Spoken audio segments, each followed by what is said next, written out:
दोस्तों, दुनिया के ज्यादातर इंसानों को यही लगता है कि लाइफ में कुछ बड़ा करने के लिए खूब सारे पैसों, महंगे उपकरणों और बहुत सारे लोगों की मदद आदि चीजों की जरूरत पड़ती है।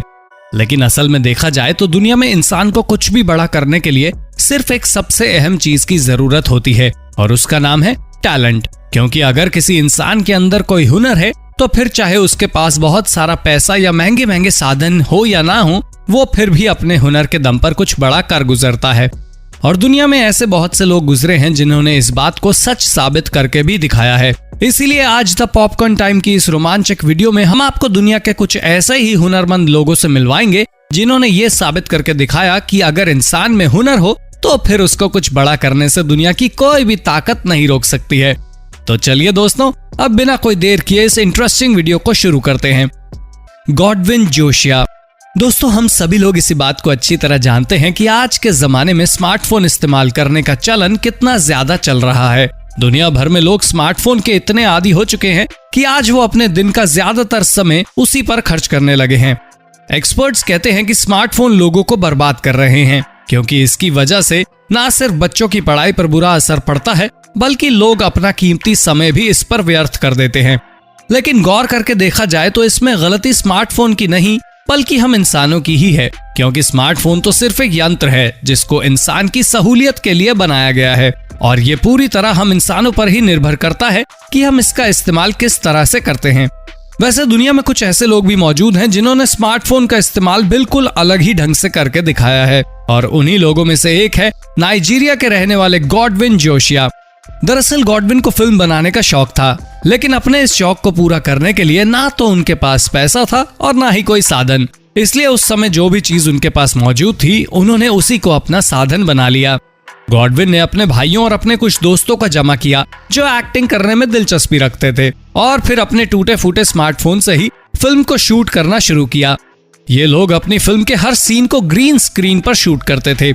बाद में गॉडविन कंप्यूटर की मदद से पूरे बैकग्राउंड को चेंज कर देते थे।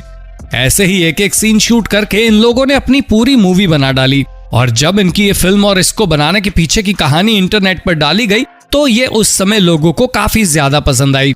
दुनिया भर में लोगों ने इन लड़कों की मेहनत, लगन और हुनर की खूब तारीफ की और अपने काम की पूरी दुनिया में प्रशंसा होती देख इन लोगों को काफी साहस मिला, जिसकी वजह से इन्होंने अपना काम इसी तरह जारी रखा।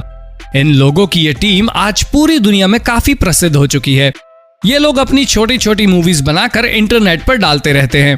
लोगों का मानना है कि आने वाले समय में इस टीम के ये सभी लोग नाइजीरिया की फिल्म इंडस्ट्री नॉलीवुड में भी काफी नाम कमाएंगे। Kathleen plate.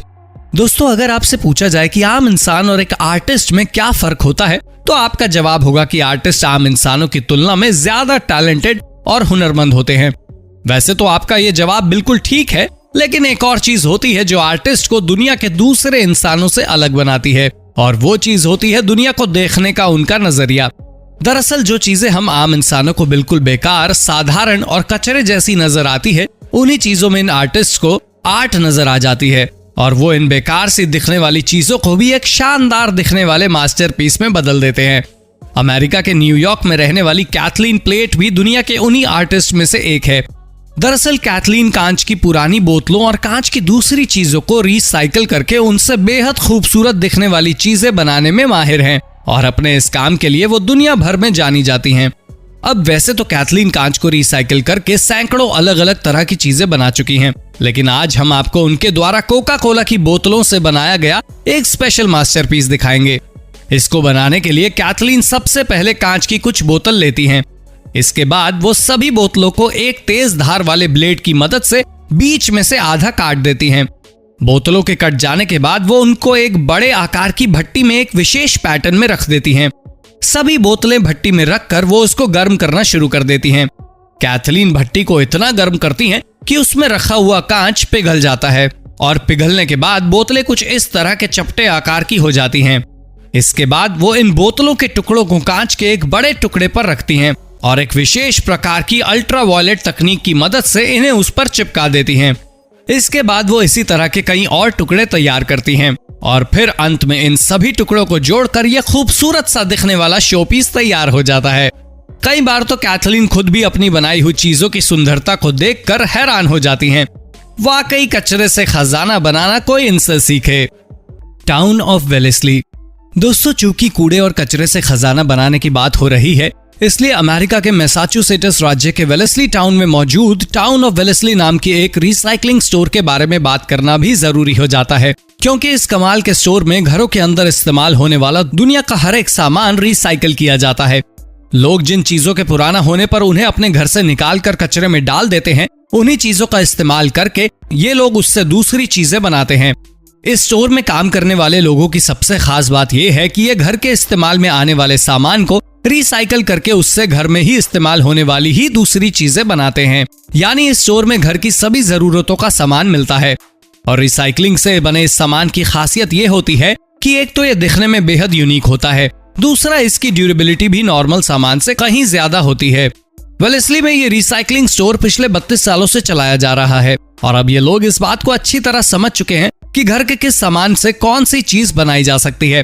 ये लोग पूरे शहर से कबाड़ा खरीदते हैं, फिर उस कबाड़े से घर में इस्तेमाल होने वाली अलग अलग चीजों को बनाकर उन्हें वापस लोगों को बेच देते हैं। इन लोगों का ये स्टोर हर साल अप्रैल के महीने से नवंबर के महीने तक खुलता है और इस दौरान दूर दूर से लोग इनका सामान खरीदने के लिए आते हैं। हालांकि एक समय ऐसा भी आया था कि काम ना चल पाने के कारण ये स्टोर बंद होने के कागार पर पहुंच गया था, लेकिन इन लोगों ने हिम्मत नहीं हारी और सामान को रिसाइकिल करने के अपने हुनर के दम पर मेहनत करते रहे, जिसके बाद धीरे धीरे इन्हें कामयाबी मिलना शुरू हुई और आज इनका ये स्टोर पूरे अमेरिका में प्रसिद्ध है। जॉन मगीरो वेंगेर। दोस्तों, ये बात तो आप सभी लोग जानते ही होंगे कि केनिया दुनिया के सबसे गरीब देशों में से एक माना जाता है और यही कारण है कि वहाँ के अधिकांश लोग आज के मॉडर्न जमाने की आधुनिकता से पूरी तरह अनजान हैं। इन गरीब लोगों को कोई अंदाजा नहीं है कि दुनिया टेक्नोलॉजी के मामले में कितनी आगे बढ़ चुकी है, क्योंकि इन्हें तो ये भी पता नहीं है कि इलेक्ट्रिसिटी यानी बिजली नाम की भी कोई चीज होती है। जी हाँ दोस्तों, आपने बिल्कुल ठीक सुना।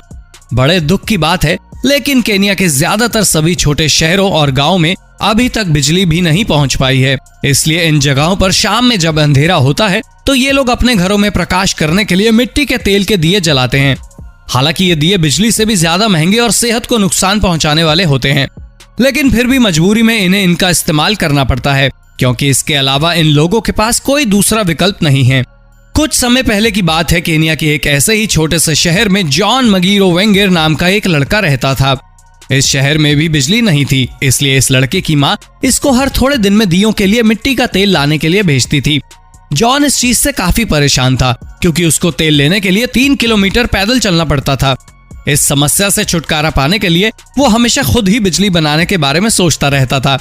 दरअसल उसने स्कूल में पढ़ा था कि बिजली किस तरह बनाई जाती है और किताबों में पढ़ने के बाद उसको हमेशा ये लगता था कि वो खुद भी बिजली बना सकता है। और आखिरकार एक दिन पक्का निर्णय करके उसने बिजली बनाने का काम शुरू कर दिया। जॉन का परिवार उस समय खरगोश पालने का व्यवसाय करता था और बिजली बनाने के इस काम के लिए उसने अपने 300 खरगोश बेच दिए थे।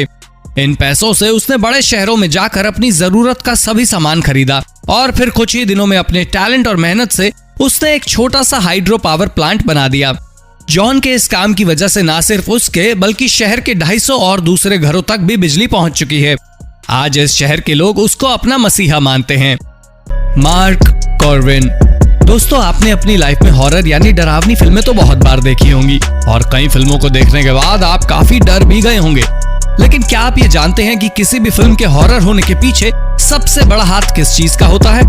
अगर आप नहीं जानते तो हम आपको बता दें कि ये उस फिल्म का म्यूजिक ही होता है जो उसको इतना डरावना बनाता है। असल में इस खास तरह के म्यूजिक को बनाने का काम दुनिया में सिर्फ कुछ खास लोग ही करते हैं और उन्हीं खास लोगों में से एक कनाडा के रहने वाले मार्क कॉर्विन भी हैं। दरअसल मार्क ने एक नहीं बल्कि कई ऐसे म्यूजिकल इंस्ट्रूमेंट्स का निर्माण किया है जिससे बेहद अजीब व डरावनी आवाज बाहर निकलती है। मार्क के इन इंस्ट्रूमेंट्स की आवाजों का इस्तेमाल आज दुनिया भर की सभी हॉरर फिल्मों को बनाने में किया जाता है। ये सभी इंस्ट्रूमेंट्स इतने खास और अनोखे हैं कि इन्हें मार्क के अलावा कोई और चलाना भी नहीं जानता है। वाकई इन इंस्ट्रूमेंट से निकली हुई आवाज सुनकर तो अच्छों की हवा टाइट हो जाती है। तो दोस्तों, हमारी आज की इस वीडियो में बस इतना ही। आपको ये वीडियो कैसी लगी हमें कमेंट करके जरूर बताइए। वीडियो अच्छी लगी हो तो वीडियो को लाइक और शेयर जरूर करना। हम ऐसी ही रोमांचक वीडियो आपके लिए हर रोज लेकर आते हैं। धन्यवाद।